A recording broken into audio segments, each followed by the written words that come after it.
Tamburusi. Madi. Tamburusi nyaya uda kuya. Ndakutinda kuchani. Mali mpere yangu. Ayo. Tamburusi unoona dambudziko raro yauta rakakura.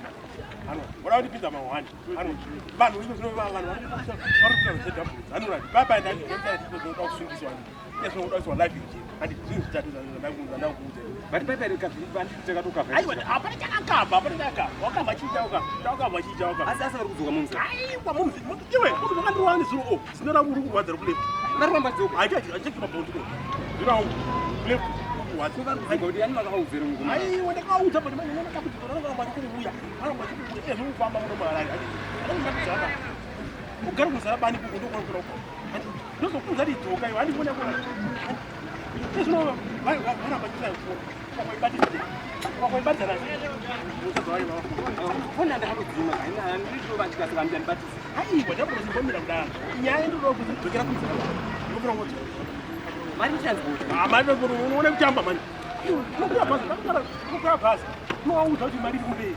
Hadi wakusvika wobuda bhazi kuti kuna gogo havana foni. Saka ndobhadharirwa nani? Hakuna dambudziko rinodada kuti usafambira uko. Saka kufambira kana kumbira kuteni vari kuno. Ani mamadresa acha cross napa manda handa kungodarika kumanheru chai. Kubisa mawani dambudziko. Kubisa mawani. Unoda kukwidza musoro naku. Abantu kungurudzika. Aiwa! Uzazikubikwa kuti autsika asika kuna mawani acho. Mawani vanhu vakagara apo vakaungana ipapo. Vari kuimba. Wafa. Ani ndiyo daureitika dambudziko. Wafa. Saba iwe into kuchengetedza upenyu hwako inyi unoda kuchengetedza upenyu hwako ini ndakuseva baba pamari ndakuchengetedza upenyu hwako unoda kuti kuchengetedza bati chikapfuura kambira ona kati vane 2 weeks vatanga ngora machichema chikwere tachiperi chinabata chikwere tachiperi sabata hey ndambudzika yakwambama manje yakwambama aiwa mgara bataona ikamgara nyaya yakapfuura ere ini aona izvi zvakadzoka manje vakadzoka mungu wazvata iwe micharamba mubvunza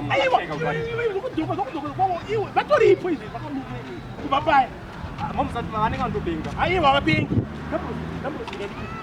chinja wala hani usakwidza mtu bati unai samu ndimune mauya umba kwangu ndimune makutoshaje aiwa kumba kwangu ndiwisha mangwana ndikauya umba kwako kwara uriko sasa kuona ipo mangwana ndikauya uriko